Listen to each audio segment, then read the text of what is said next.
So we're continuing with this Nehemiah sermon series about building something together. To understand today, you really have to go back to what we talked about last week, which was holy discontent, Batman, right? All is not right.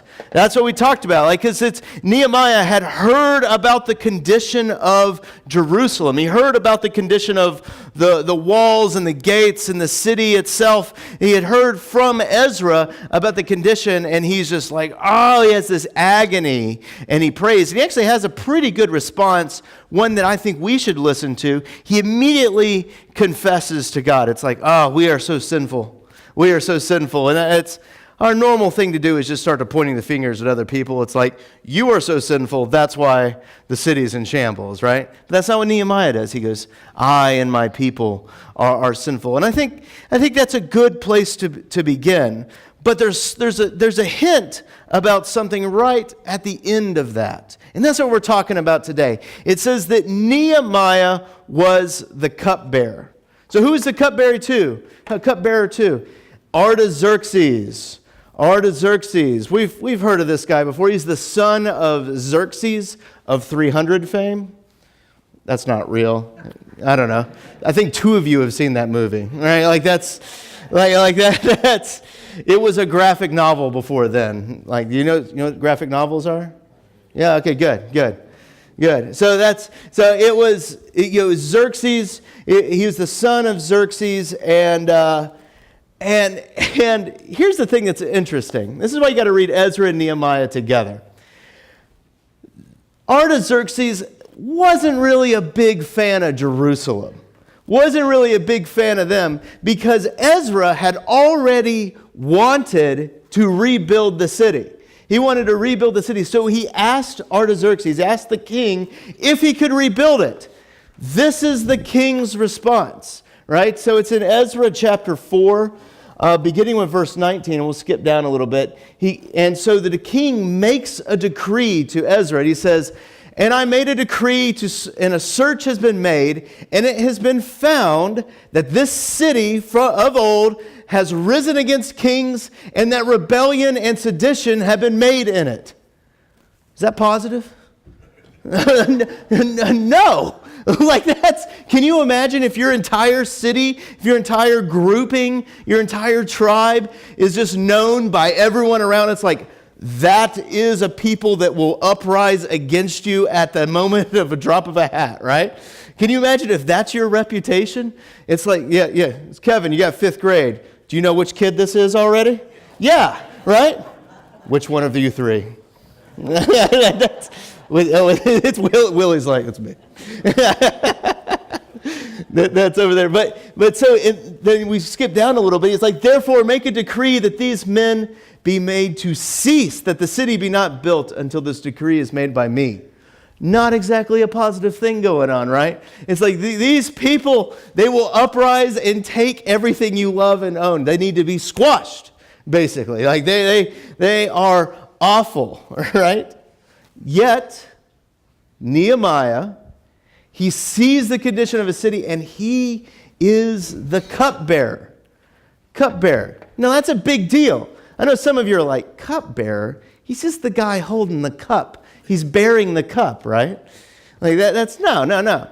He's basically, at best, he's the king's bodyguard.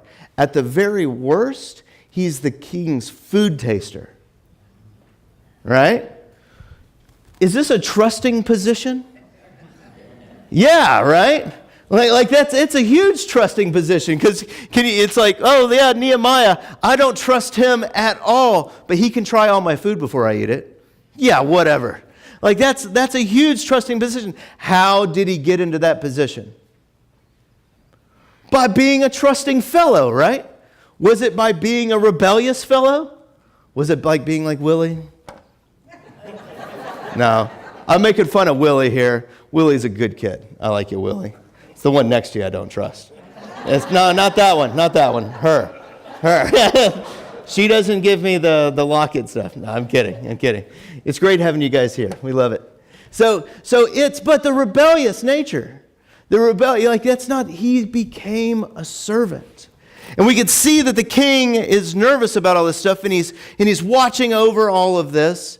But he says no to Jerusalem, but Nehemiah has been positioned, whether he positioned himself or where he got it through, we don't know, it doesn't tell us. But he's positioned himself through trust to be the one who tries the king's food. That's a huge deal. That's a huge deal. You know, and also, there's another thing from history that you got to understand. Artaxerxes, son of Xerxes. Does anyone know how Xerxes died? Xerxes died because of a bad cupbearer. Yeah, right? I've seen some of you, the way that you act when you get a bad popcorn at the movie theater. Right? You've seen these people, right, Jerry? Yeah, Jerry ends up wearing some of it sometimes. And then, but that bad popcorn didn't kill you. So you think Artaxerxes is he a bit protective? Yeah. So imagine the position Nehemiah is in. That he's been able to gain the trust of Artaxerxes. That it seems like just a minor point, but it's there. And he's become a servant of the nervous king. He's become a servant of the nervous king. Now, why did he do that? Why did he do that? I think some of us may think it's like, man, Nehemiah should have stood for what was right? Like it's like this evil king that came and took over all of us, that has us in their captivity. We need to rise up and get rid of them by any means possible. Well, the truth is that's not how the prophets treated it. The prophets treated it much different way, and this is in Jeremiah 29 that we see this. Do you guys know a Jeremiah 29 verse? There's a really popular one. Oh yeah, Coley's saying it. For I know the plans that God has for you, plans to bless you, not harm you, right? Plans to make you prosperous, right? Like that's a famous verse. At least two of you have mugs at home that you got from your aunt with that verse on it, right? Like you do. You do. But have you ever thought about the context of that verse? The context of the verse is Jeremiah 29:7. And Jeremiah is talking to the Israelites that are in exile in Babylon. And he says, but seek the welfare of the city where I have sent you into exile, and pray to the Lord on its behalf, for in its welfare you will find welfare. What? And that's the context for that. I will bless you and prosper you. I will bless you and prosper you when you are seeking the welfare of where I have put you, in good times and in bad. Whoa, right? So suddenly the pool gets super deep. But he's blessing them, and he's saying, they're like, serve the place that you are in. And I think Nehemiah listens to that, like many people did around there, and he is serving the king, so much so that he has gotten this incredibly trusted position with this guy who's nervous about a couple things, about Jerusalem and cupbearers. But Nehemiah is feeling sad, and he walks into the king's presence feeling sad. Now, you're not supposed to walk into the king's presence feeling sad. It's like if you go to Applebee's and your waitress is kind of sad, you're like, I didn't come to Applebee's to have a sad waitress, right? That's kind of the way it is with the king's presence too. Saying it out loud sounds heartless, but you all would be feeling that way, right? You're not sad around the king, but Nehemiah is sad, and the king's like, what's wrong? And Nehemiah says something kind of sneaky here. He says something kind of sneaky, but he gets across what he wants. He says, and if I said to the king, if it pleases the king, and if your servant has found favor in your sight, that you send me to Judah, to Jerusalem? No. This is the sneaky part. He says, to the city of my father's graves, that I may rebuild it. Like, he's being kind of sneaky and devious there, but he ends up getting across what he wants to do. He encounters this king, and he says, can you send me to rebuild Jerusalem? Can you send me? And what does the king say to him? He says, yes. He gives him this incredible letter that says, this is the king's servant. This is all of this stuff. And he gives him all kinds of building materials. He gives him all these things to go down there and rebuild the city. God has put him in an incredible environment. And he has become a servant of the king, so much so that the king trusts him to not just rise a rebellion. I think this says a lot for us today. But before we get into that more, we got to talk about these guys named Sanballat and Nabar. Was that their names? I don't know. I can't. Sanballat and Tobiah. There we go. Sanballat and Tobiah. And so basically Nehemiah is going down with this letter from the king and lots of helpers and building materials. He's going down there to rebuild Jerusalem, to rebuild the walls, rebuild the gates, make it great again, type of thing. And he's going down there, and he's heading down there, and all of a sudden these two guys come up to him, and they're angry that he's down there. They're angry. They're like, "Why are you down here? Don't do this. We want to have no part of you." Have you ever wondered why they were angry there? Yeah, sure, maybe they were the governors of this area. They were the governors, and building Jerusalem, that would be, that'll take some of our land away, but there was no reason to be angry, right? Let's look and see who these people actually are. So when Babylon conquered Israel, they took them up to Babylon, but some people either escaped or were too sick to make the trip, and they were left down there in Jerusalem, in the ruins of Jerusalem. They called that the remnant. And you know what those people did? They went and found wives and spouses from other people around in that area. And they married them, and they became this little nation over there. And in the New Testament, we call that group of people something special. Do you know what we call them?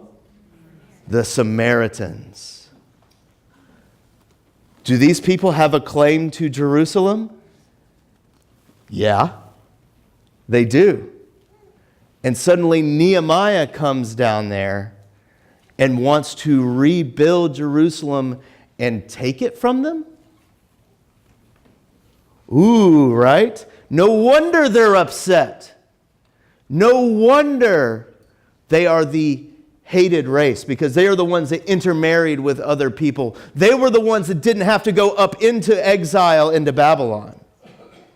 No wonder there's so much history right here, and we're witnessing it all happen right here in Nehemiah. So Nehemiah walks around the walls, and then he gathers everyone together, and he basically says, "See, guys, see the trouble that we're in? See the trouble that we're in? Look at how Jerusalem lies in ruins with its gates burned. Come, let us build the wall of Jerusalem that we may no longer suffer derision. And I told them of the hand of my God that had been upon me for good, and also of the words that the king had spoken to me. And he said, let us rise up and build. So we strengthened the hands of our work." So, that's a bunch of historical setup to say this simple question right here. And this is the kind of the question of the day, is when life seems impossible, how do you respond to it? Because think about who Xerxes was. Artaxerxes was. He didn't trust cupbearers, right? And he didn't trust anyone that wanted to have anything to do with Jerusalem. It's an impossible task. And there's these people that we now call the Samaritans that are down there that are wanting to actively stop what is happening. When your life seems impossible, how do you respond? It's how do you do it? When your boss is bearing down on you, quite ridiculously, how do you respond? Do you get gossipy and combative? Or do you respect the authority and trust in God that He will work through you? And the hand of God is with you. That when culture seems to be tearing down everything that you love, that when culture seems to be tearing down the church, do you trust that the hand of God is with you? Or are you combative, trying to save the church yourself? That's God's job. When it seems that everyone is bearing down on you, then that you are sure to lose, do you rest in the power of the resurrection of our God, that power that is made perfect in your weakness? We see this in Jesus' day too, and we see that this is how God works. And I love the Gospels because the stories are so weird and wonderful. Like after Jesus died on the cross, the disciples are scared. They don't know what to do. They don't know where to go. They don't know they're like, should we go back and be fishermen? And they're all huddled up into a room together with the door locked because they're scared that they're going to be killed too. And they had heard stories, but they were from women and, at least that's how they treated them back then. I'm just putting you in the story. This is not how it needs to be today. By the way, the gospel readers didn't treat it that way. He's pointing out their ridiculousness, that they didn't believe the women's message that said he's alive. So he's in. They've got themselves locked up in the upper room. They got themselves locked up in this upper room, scared to death. And then I have a photograph of the event. This is an actual photo. Suddenly Jesus appears. Jesus appears all amongst them. And what does he say? Peace be with you. Peace be with you. What did it take for Jesus to say that? What did it take? Did it take Jesus being the most powerful man in the world? No, it took Jesus being a loser. That he lost to the Roman government. Lost to the point of death. That he died on the cross. That he was able to rise again, showing that all the powers of the world actually cannot hold him. That he rose again and he appeared in a room and said, "Peace be with you." But what else transpired so that Jesus could say, "Peace be with you"? It took the denial of the church to be able to say that. You're like, denial of the church? Yeah, Peter's denial. Peter, kind of the first leader of the church, right? It took Peter's denial for him to come there and send his Lord to the cross. That Jesus can appear and say, "Peace be with you." God has done the impossible through the weakness of it all. He has brought victory not through a triumphant lion, but through a slain lamb. And that's what we learn in the story of Nehemiah, is that Nehemiah served the nervous king. He served the nervous king not so that he could have this great power, but he served him so that God could use him to do what God wants him to do. And Jesus came to be a servant of all so that we all might have life and have life in his name. So what does all this mean? Be patient. Be patient. That God is putting you in positions. He's putting you in positions of love and care. Be patient with him. And so many of you are going, yeah, but I'm pretty sinful, I'm pretty awful, I'm pretty terrible. Like I've done things that mess up my life. I've done things that messed up my kids. I've done all this stuff. God does the impossible. And he does it through the impossible. And the impossible is all of us. It's me. That he brings about righteousness. If he brings about righteousness through death on a cross, he can bring about righteousness through my sinfulness. And that's good news for all the sinners in this room. That he can send us out from here, that we can be on God's mission, bringing righteousness to everybody. And that's good news.